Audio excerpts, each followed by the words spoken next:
উফ কি যে টেস্টি! এই গরম ভাতের সাথে এই ভর্তার রেসিপিটা মাত্র ২ টুকরো মাংস দিয়ে ঝটপট করে বানিয়ে নিতে পারবেন। একদম সহজভাবে, আর পরিবারের সবাই কিন্তু পছন্দ করে খেয়ে নেবে। তো শুরুতেই এখানে আমি ২ টুকরো মাংস মাত্র নিয়েছি। সো দেখতেই পাচ্ছেন।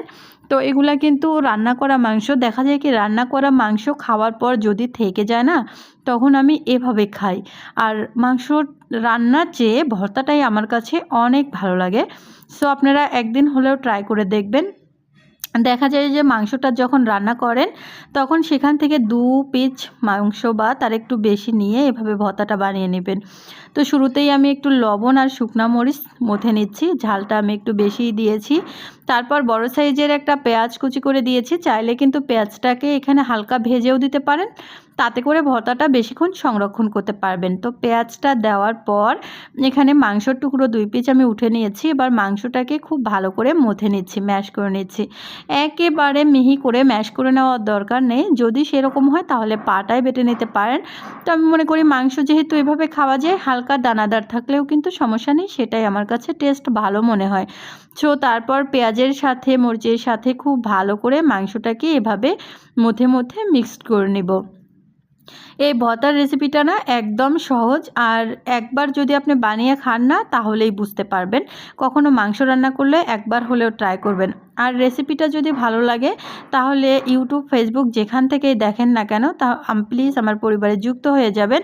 আর সম্পূর্ণ ভিডিও দেখার পর যদি আপনার কাছে মনে হয় একটুও ভালো লেগেছে তাহলে প্লিজ একটা হলেও লাইক, কমেন্টস অথবা শেয়ার করে দিবেন। তো লাস্ট পর্যায়ে কিন্তু আমি একটু ধনিয়া পাতা কুচি অ্যাড করলাম। ধনিয়া পাতা কুচিটা অ্যাড করলে হয় কি ফ্লেভারটা আরও দারুণ হয়। তো তারপর একটু লাস্ট পর্যায়ে সরিষার তেল অ্যাড করে দিব, তাতে আরও সুন্দর একটা ফ্লেভার চলে আসবে। তারপর দেখেন লোভনীয় এই ভর্তার রেসিপিটা।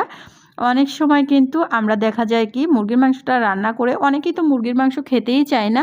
তো রান্না করা মাংসের চেয়ে ভর্তার এই টেস্টটা দ্বিগুণ বাড়িয়ে দেবে।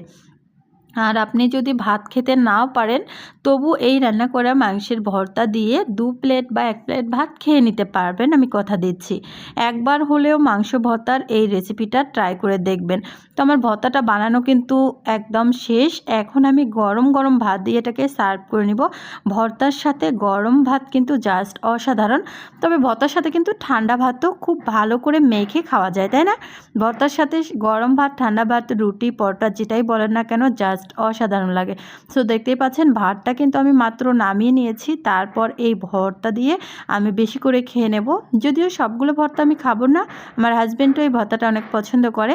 সো যাই হোক, রেসিপিটা দেখার জন্য অসংখ্য ধন্যবাদ। ভালো থাকবেন। আল্লাহ হাফেজ।